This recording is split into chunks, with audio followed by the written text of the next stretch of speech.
All right, it's a privilege to be in God's house this morning, and I appreciate anyone that tunes in during the service via the live stream.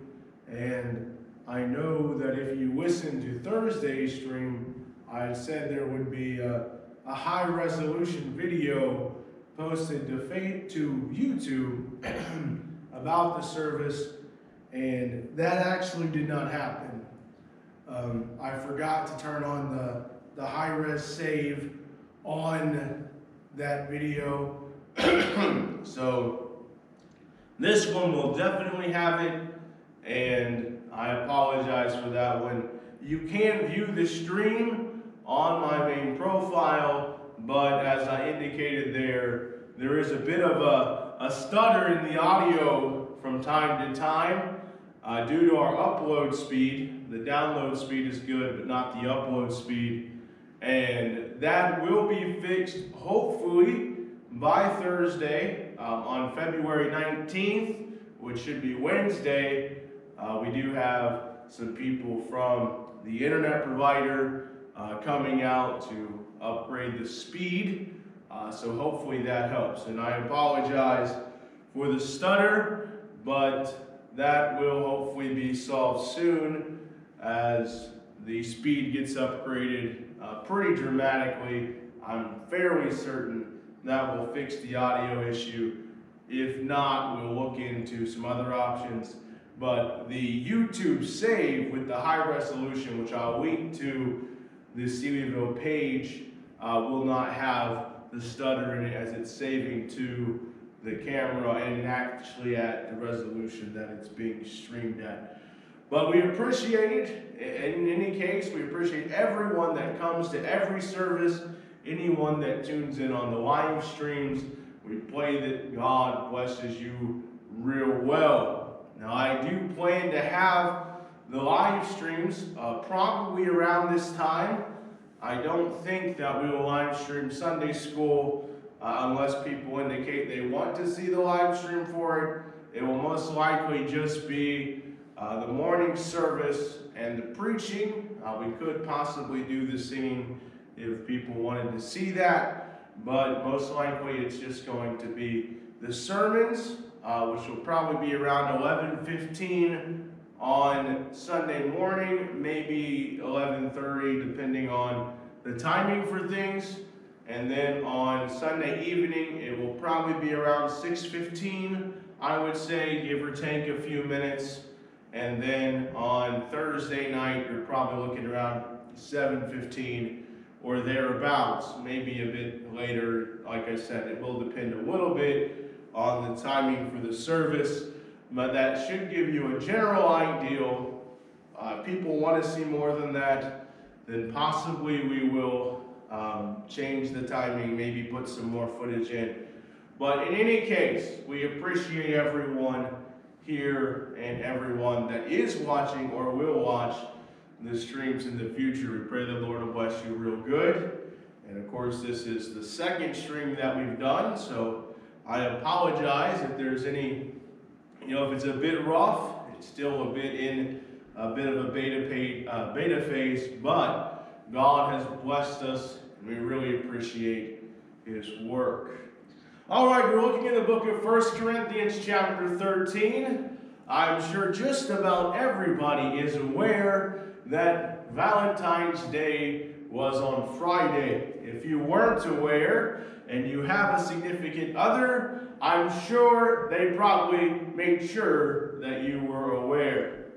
I know that my wife and I were able to, I did have to work, but after work we were able to hang out together. We went to some different stores, went out to eat. Just your typical Valentine's Day thing, and I'm sure that probably you had your own thing, or maybe not. Maybe you don't really have a significant other, and if that's the case, that's perfectly fine, because God's love doesn't matter who you are, what your life situation is, or anything about that. One of the most important things in the entire world is love. Now, I know that our society has sensualized love, and they've made it all about sex and the different things. That is a terrible thing to happen. But that's what we've done. You see it on the magazine covers. Just about almost every movie that you see has some kind of inappropriate scene in it. And now we've went as a society and we've legalized all kinds of obscene things. And now it becomes appropriate in our society.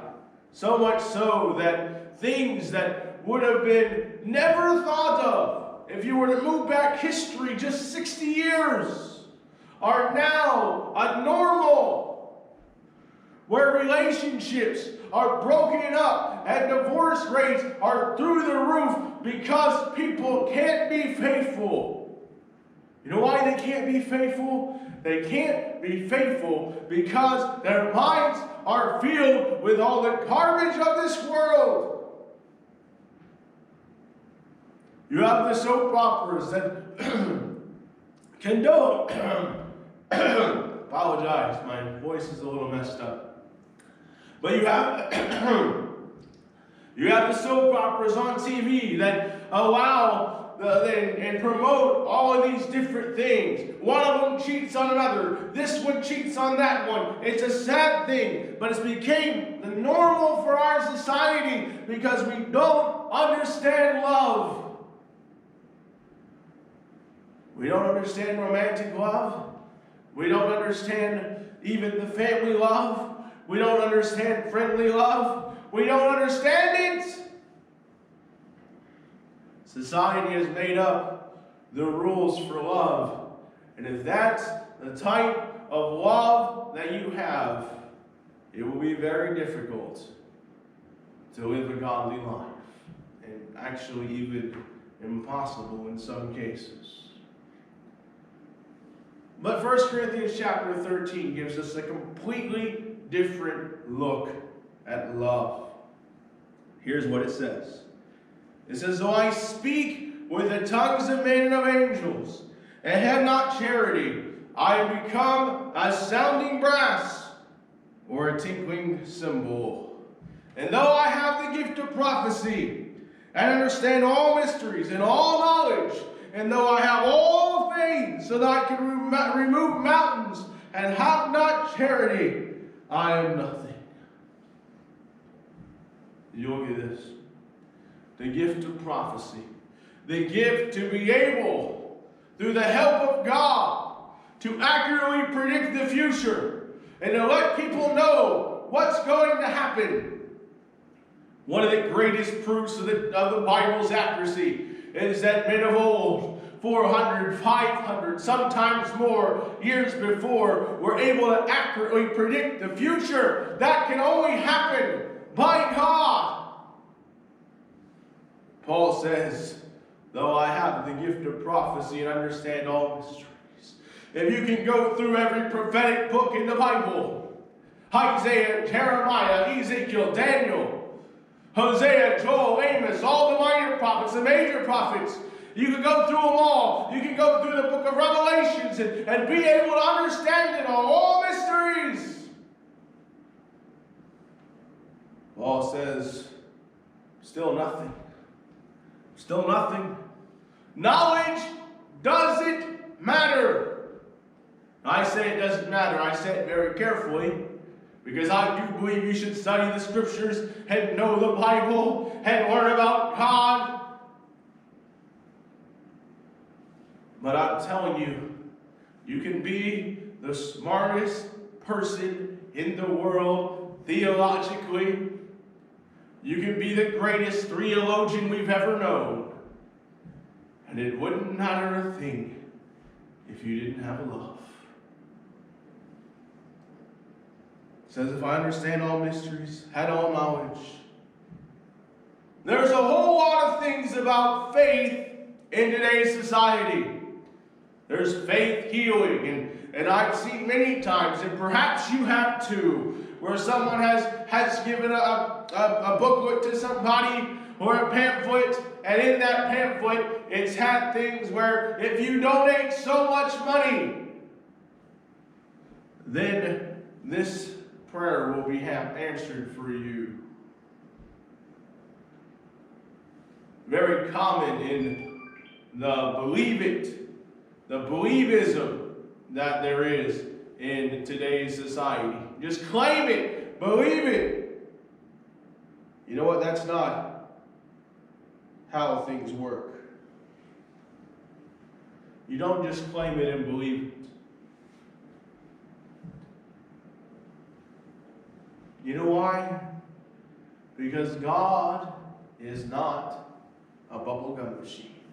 And you've probably heard that before. Because that's a common thing that I heard as a little child.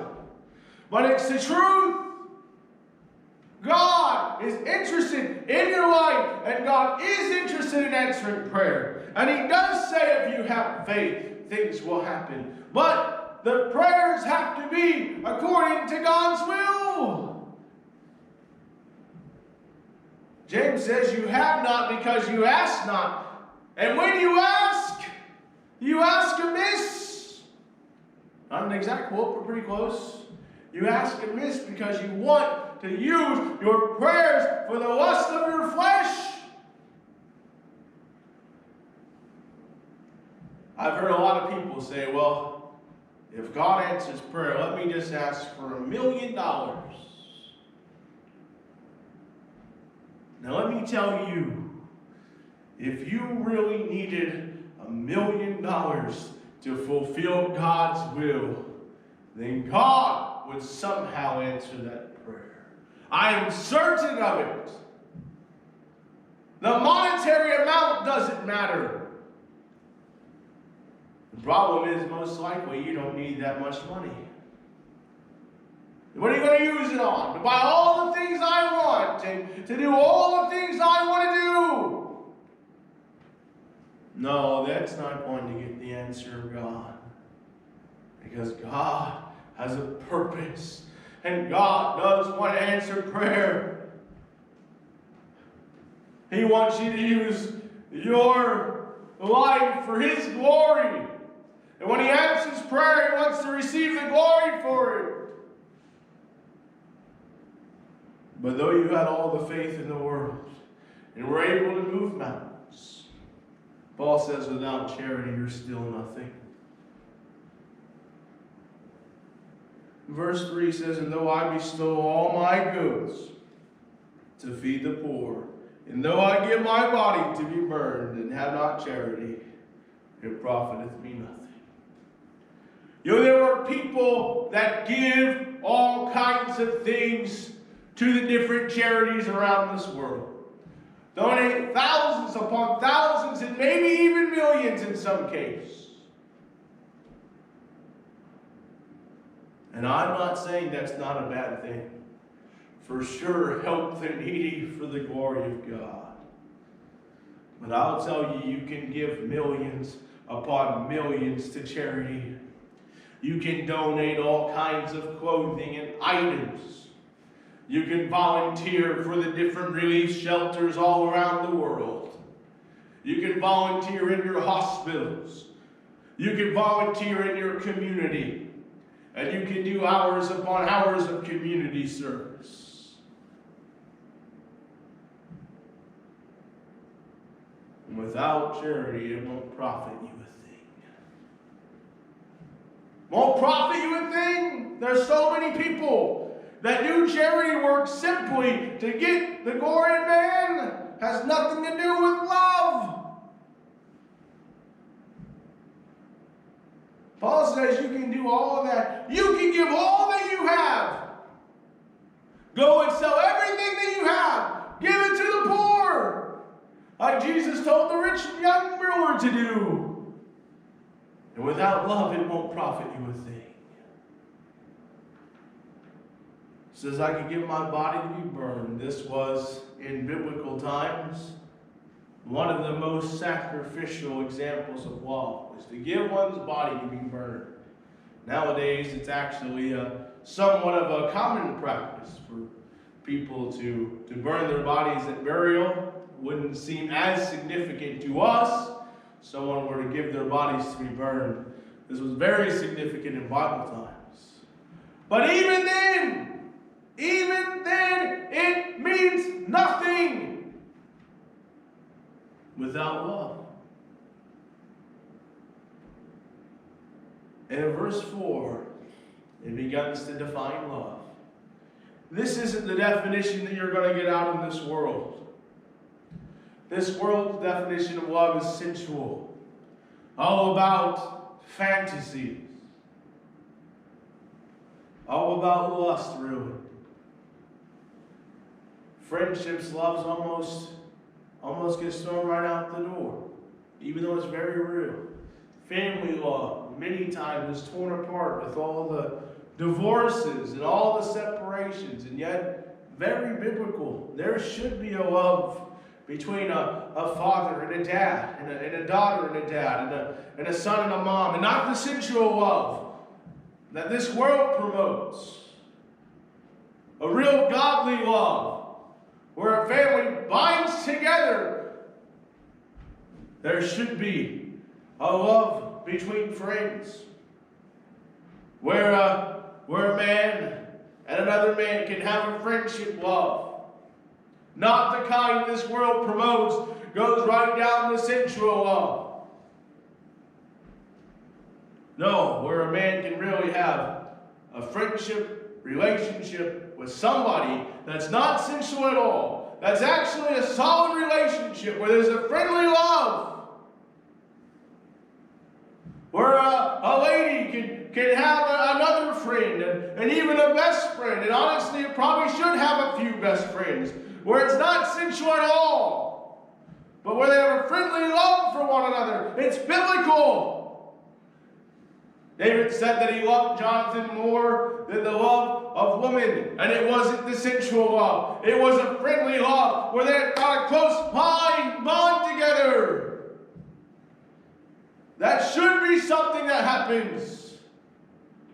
Our world wants to twist it, make it all sensual. Forget about there's a love that God puts into every person so that you will be able to love those around you. When the Bible begins